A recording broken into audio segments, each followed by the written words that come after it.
What's good, you horny goats? I hope YouTube's okay with that. Did I tell you guys?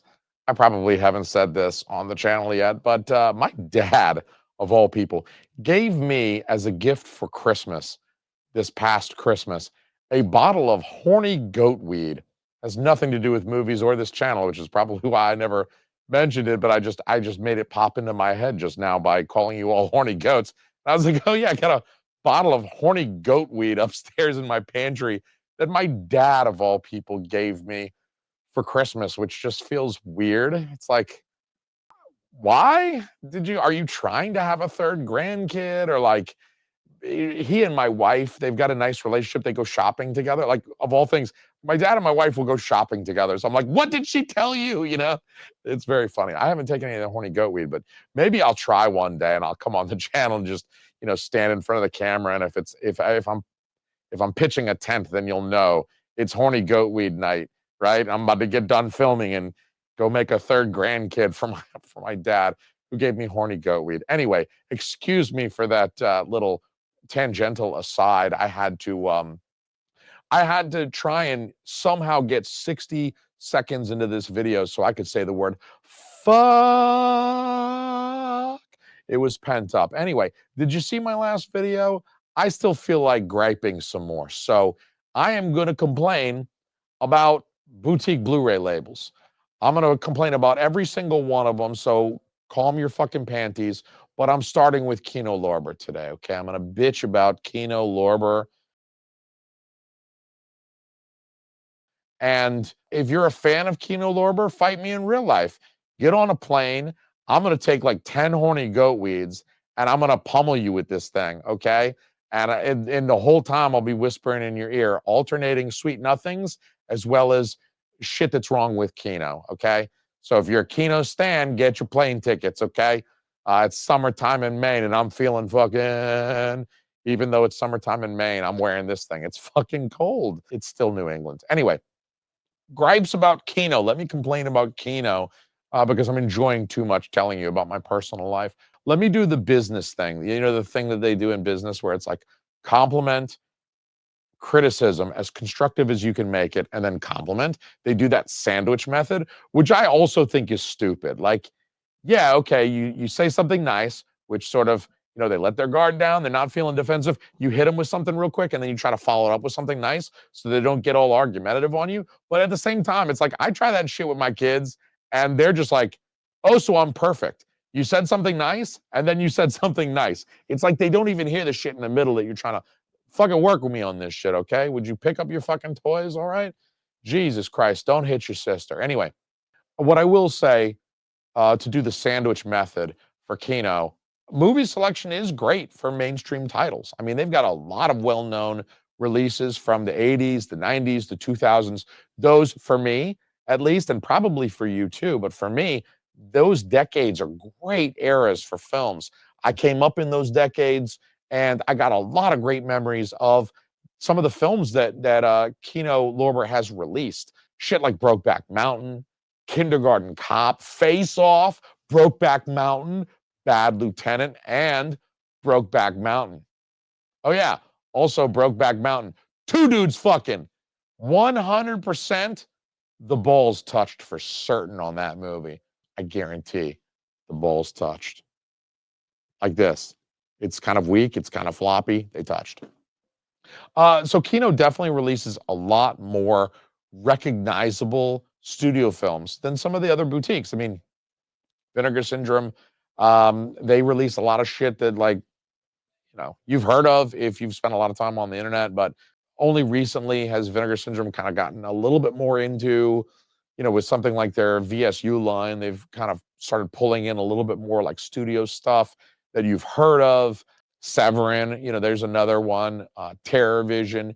They're releasing things that are a little bit less well known. So they're not as comparable to something like Kino Lorber. And I think outside of horror, Kino probably even outperforms Scream/Shout Factory as well in some of their just bigger kind of studio titles. I know Shout has Point Break, and I think Shout did the 4K for JFK. That's an Oliver Stone film with Kevin Costner. So, there are some big films that are at some other boutiques, but Kino really has done a good job of releasing some bigger, Silence of the Lambs, The Usual Suspects. I mean, big Brokeback Mountain, big, big, really big, like this long films.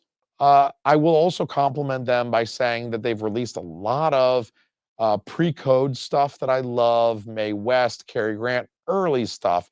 Plenty of stuff from the 30s and 40s as well. And I love them for their commitment to the older eras of cinema.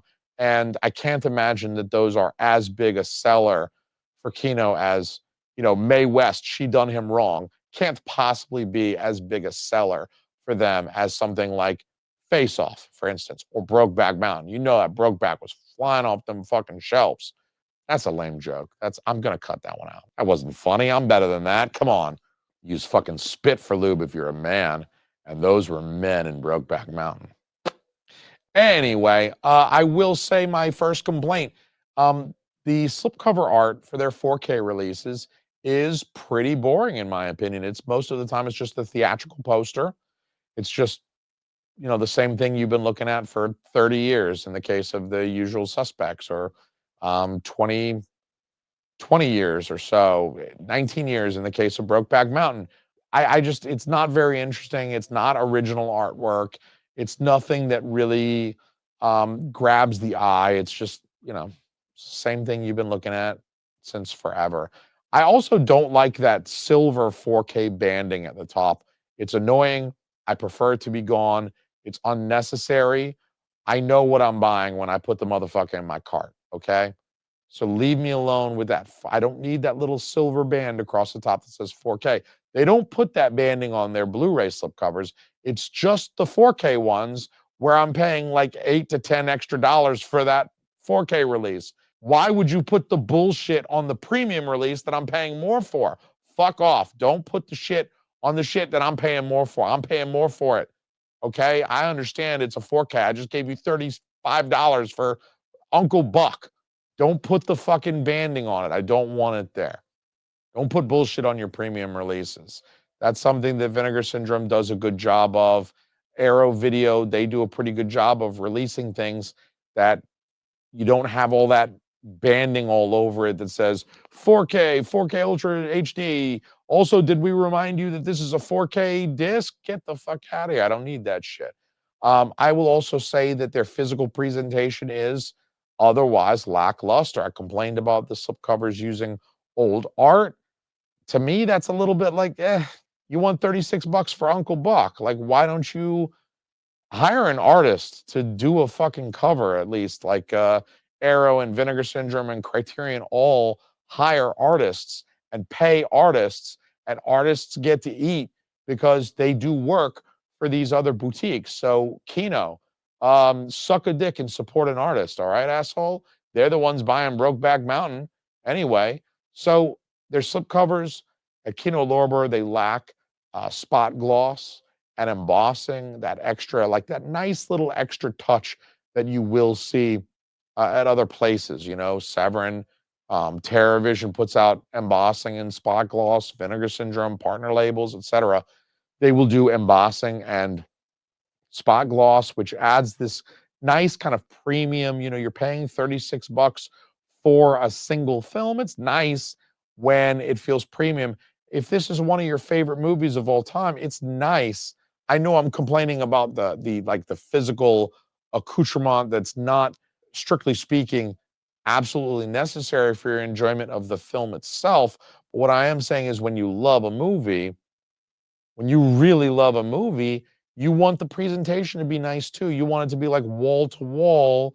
Treat this thing that I love with care. And that includes the physical presentation, the opening the box, the removal of the thing from the shelf, the holding it in your hand. What do you like physical media for if you don't like the physical aspect, the tactile aspect of feeling something that's not your dick in your hands?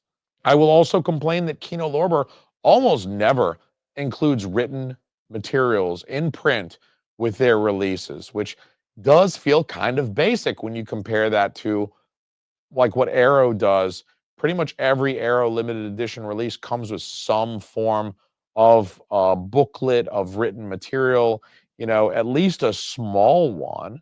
There's at least a small booklet that would be included with your release that would contain details about the transfer, the restoration, as well as one or two essays. And in some of the more premium releases, like The Keep or Looking for Mr. Goodbar, you get a more substantial book that also includes more writing. The Hitcher, the Second Sight, the Hitcher, Second Sight in general includes a lot of written materials, like the fucking script. I mean, it was like, I don't know, it was like 700 pages, like a Stephen King novel with that fucking movie in The Hitcher. It was like the whole script plus another book of writing on the film. And so when you love a movie, like I was saying, not only do you want that physical presentation to be premium because this is a thing that you love, but it's also you want these extras to go with it. You want to read what critics and historians have to say about the film and its significance and its intertextuality and how it fits in with cinema history or the oeuvre of the director. I mean, there's a lot that can be said about films. And I do credit Criterion with kind of starting that trend of including written materials with the films. I like it. I know it could be something like a visual essay. Arrow does a lot of like video essays, which I also like as a bonus feature in a film. But there's something about being able to just kind of sit down and read an essay on one of your favorite films and to be able to talk about it a little bit. And so that's something that I miss with a Kino release. Unfortunately, I would love to have a little bit more written materials about some of the Kino releases that they've put out, especially some of their recent releases. I would love to see some written materials on. Oh well, they do give a pretty good amount of commentaries. I will say that I think pretty much every Kino release that I have, maybe not all of them, but like a high percentage in the 90s does include at least one commentary track, which I do appreciate. It is always fun to watch the various commentary tracks. So I'll give Kino credit there, but I will say the worst part of Kino is their QA and complete lack of fucks to give when they fuck up the audio mix of something like The Miracle Mile or the color timing of something important like The Silence of the Lambs. It's a big release. Silence of the Lambs on 4K. You juked Criterion on that. And guess what? The color timing's fucked up. Everybody on the internet is complaining about your release of Silence of the Lambs. And Kino is all fucking crickets. I mean, when people talk about restorations and transfers that are like very good to like reference quality, people talk about the best looking films out there. I feel like when I'm watching YouTube videos on this fine website that we're on right now, I don't hear a lot of praise about Kino. I feel like they do okay. They fuck up sometimes and they do okay sometimes. But I don't feel like there's a lot of praise. And I feel like when something else comes out, when an alternative comes out, like the Dollars trilogy, which is being released by Arrow in the UK, I feel like a lot of motherfuckers in the US did a goddamn backflip the day those got announced. I saw a lot of fucking Kino Lorber releases of the Dollars trilogy go up for sale, used on Facebook Marketplace, and some of my favorite, like Bull Moose. I go into Bull Moose and they got a dozen of those motherfuckers pre-owned for sale. And I think it's because people were like, all right, Arrow, we trust Arrow. You look at an Arrow release, an Arrow restoration, and look, Arrow's fucked their discs up plenty of times too. Arrow has had to do plenty of replacements this year alone. The Cell, oh my God, they fucked that one up. So like I said, I'm gonna bitch about Arrow soon too. Okay, so calm down. But unlike Kino, when it's right with Arrow, they get it right. They fixed the Cell, and I'll tell you, I watched the Cell after they fixed it, and it was a beautiful transfer. So good, in fact, that my wife was on the edge of her seat throughout that entire film, The Cell. She'd never seen it before. I was showing it to her for the first time, which was a lovely experience for me. I love showing her things that she's never seen before, and she was riveted, absolutely riveted. And it was a really beautiful transfer. So I will say that most of the time, people will say that about Vinegar Syndrome 4Ks. People will say that about releases like some of the Second Sight releases. People will praise the way that it looks. I don't hear a lot of people coming out of the woodwork to praise a Kino release. I feel like Kino gets by and it's okay. So when people talk about restorations and transfers that are excellent, I just don't think they mention Kino really that much unless they're being paid to. I see you mispronouncing media. Boo! The other worst part about Kino Lorber is that they announce shit way too soon, all the damn time. And it really just ends up building disappointment for their brand. Arrow and Criterion and Shout all make announcements for stuff that they plan to release in the next few months. Once the release is set in stone, it's ironclad. Criterion will announce some things that are coming out in a couple of months. They're right around the corner. They're a sure thing. Vinegar Syndrome waits even longer. Vinegar Syndrome announces things that they're going to ship like that month. They announce shit on the 1st, and it's a pre-order for something that's going to ship later that month. I mean, sometimes there's only a week or two between Vinegar Syndrome announcing a release and it actually landing at your door. Like Last Tango in Paris, I think was like this. I think I ordered Last Tango in Paris on release day. And I think like 2 weeks or maybe even less, it showed up. You got to compliment them for that. But Kino, on the other hand, it's like they're a kid. They can't keep shit to themselves, right? Like play that shit close to the vest a little bit. They will announce some shit like 8 years before putting it out. We're still waiting on Kino to put out Billy Madison and Happy Gilmore on 4K. I'm fairly certain they announced those back in September of 2024. Okay, that's like 7.5 months ago. I mean, that was a while back. They announced a Blu-ray for Ron Howard's Gung Ho about a year ago. It was June of 24, and we're still waiting on that shit. They announced that they were working on a Lost in Translation 4K in June of 2023. They made that announcement, only to drop it entirely in October of 2024. They completely dropped it from their release slate. So what they did is they came out in June of 23 and they said, guess what, everybody? We're going to drop a 4K of Lost in Translation. And everyone's like, fuck yeah, Lost in Translation, man. I'm going to fucking start diddling now. And they fucking go to town on themselves. And then guess what? Everybody's click gets tired. And then fast forward to October of 24, and Kino's like, JK, gotcha. It's not even April 1st, motherfuckers. So, even though Lost in Translation is mad overrated, it's still kind of shitty of Kino Lorber to say they're doing a movie and then not do the movie, regardless of the reason.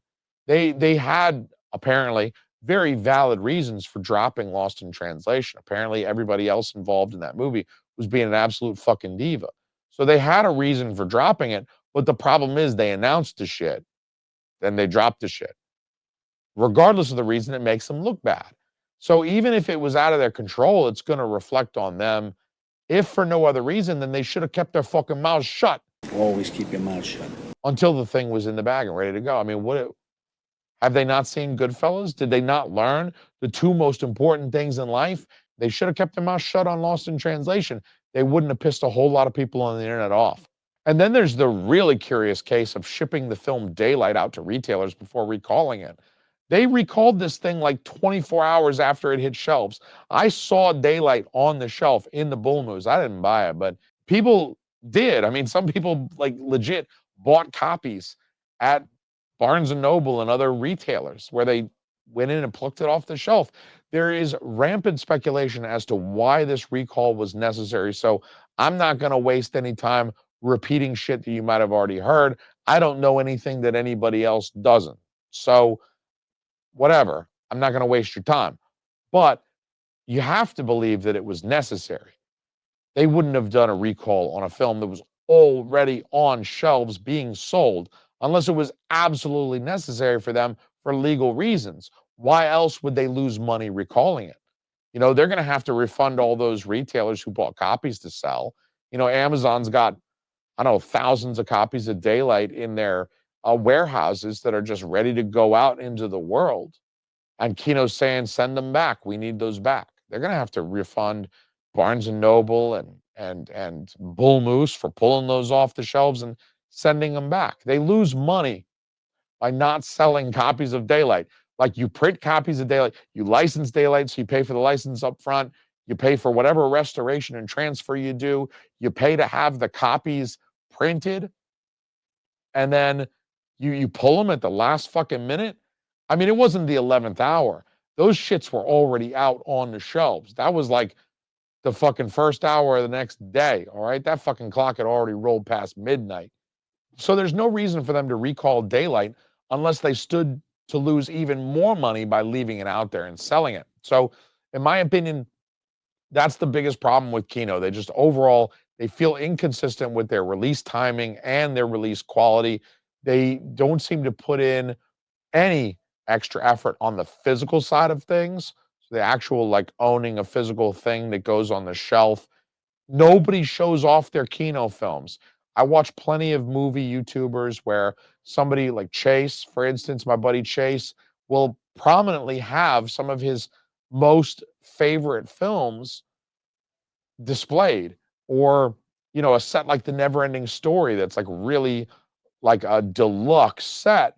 You'll have that on display. Kino Lorber doesn't get any of that because they don't release anything that somebody thinks, fuck, I need to make sure everyone fucking sees this. I'm gonna put it up in its own little fucking section on a fucking stand and shit. They don't do that.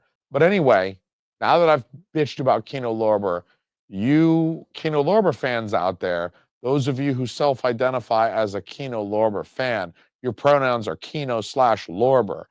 Please calm your tits. I talk shit, but I will let you know that I bought fucking 10 Kino titles in the month of April because they were doing the sale. They were doing that a big sale. I bought 10 Kino titles. Okay, so everybody suck it. I'm keeping the business afloat. I'll fucking buy more too if they ever release Billy Madison and Happy Gilmore on 4K. If we ever see those fucking 4Ks, I'll happily buy more Kino titles. I mean, not getting Happy Gilmore out in time to coincide with the release of the sequel on Netflix in July has got to be one of the classic all-time blunders. I mean, come on. Come the fuck on. How did you fuck that one up? Somebody should get fired over this shit. I didn't even major in business. I mean, I got business major buddies who will fucking agree with me, though. I'm fucking right. You don't need a goddamn business degree. Sometimes you just need a fucking brain in your head. And it doesn't seem like these motherfuckers got one. So whatever. I'm going to go cut them another check for 10 more movies next month. All right. Fuck off. I love you guys. Peace.